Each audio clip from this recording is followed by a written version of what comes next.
আপনার শেখ হাসিনা ছিল প্রবাসীর প্রবাসীর ইয়ারা দেখছে, বিপদটা দেখছে, কিন্তু এখন বর্তমান এরকম সিস্টেম নাই দেখার। কোন দেশ থেকে আসলেন? দুবাই থেকে আসছি। কত বছর ভাই দুবাইতে? 4 বছর ছিলাম।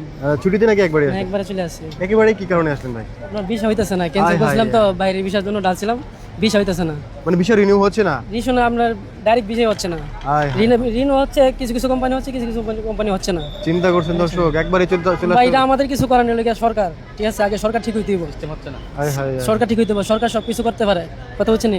আপনার শেখ হাসিনা ছিল প্রবাসীর ইয়ারা দেখছে, বিপদটা দেখছে, কিন্তু এখন বর্তমান এরকম সিস্টেম নাই দেখার, কথা হায় বলছেন। হায়, এইভাবে হাজার যদি- হাজার মানুষ, আমার ফ্লাইটে আছে 600 মানুষ, আচ্ছা, ঠিক আছে, 600 মধ্যে 400 অবৈধ।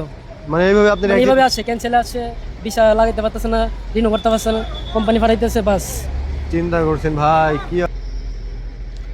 আসসালামু আলাইকুম।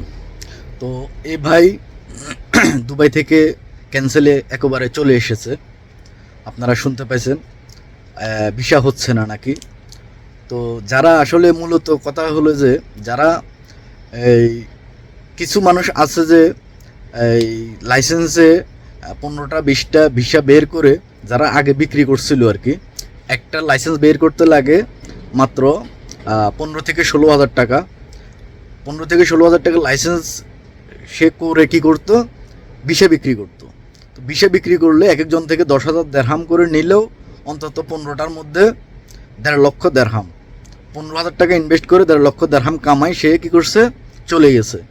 তো যারা ভিসা লাগাই ফেলছে তার ওই লাইসেন্সের মধ্যে 15 জন লোক রয়েছে। তো দেখা গেল যে ওই যে ব্যক্তি লাইসেন্স করছে ওই ব্যক্তি ভাগে চলে গেছে, বা এই দেশে নাই, লাইসেন্স বন্ধ, লাইসেন্স রেনু নাই। তো যারা পুরনো ভিসাগুলো লাগাইছিল 2 বছর আগে, তাদের ভিসা রেনু হচ্ছে না। এই হচ্ছে যে কথা, তাদের ভিসাগুলো রেনু হবে না, কারণ তাদের লাইসেন্সের ঠিক নেই, রেনু নাই, কিছু নাই, দোকান নাই, পার্ট নাই, লাইসেন্স একটা খুলে শুধু ভিসা বিজনেস করছে।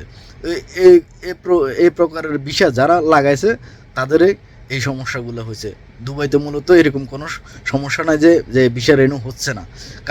কাদের হচ্ছে না, এই টাইপসের লোকগুলার ভিসা রেনু হচ্ছে না, যাদের লাইসেন্স ঠিক নেই, ওই লাইসেন্সের উপরে ভিসা লাগাইছে, সেই কারণে এই তাদের ভিসাগুলো হচ্ছে না, তারা ক্যান্সেলে অবশ্যই দেশে চলে যেতে বাধ্য।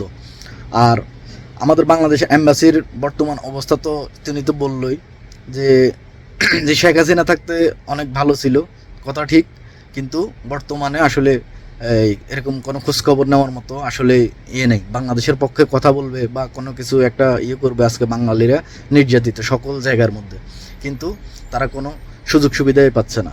তো বেশি বেশি করে একটু শেয়ার করে দিবেন ভিডিওটা, অবশ্যই যেন সবার কাছে পৌঁছে যেতে পারে। দালালের খপ্পরে পড়বেন না কেউ। আপনারা কোম্পানি দেখে, জব সহকারে কোম্পানি দেখে ভিসা লাগাবেন, তাহলে আপনাদের জীবনে এইরকম ঘটনা ঘটবে না, ক্যান্সেল হয়ে 2 বছর পরে দেশে চলে আসতে হবে না। আমি দুবাইতে আছি আজকে প্রায় 6 বছর ওভার, 7 বছর রানিং। তো আমাদের কোনো প্রবলেম হচ্ছে না, আমাদের ভিসা রেনু হচ্ছে, আমরা এই দোকানে জব করতেছি, আমাদের 2 বছর পর পর আবার ভিসা রেনু হচ্ছে, কারণ আমাদের এটা রানিং শপ, রানিং দোকান। তো ভিডিওটা আমি বেশি লম্বা করলাম না আজকে একটুকে। তো বিবেকবান লোকেরা ভালো করেই বুঝবেন আসলে ব্যাপারটা কি, যারা বিদেশে রয়েছে তারা অবশ্যই বুঝবেন।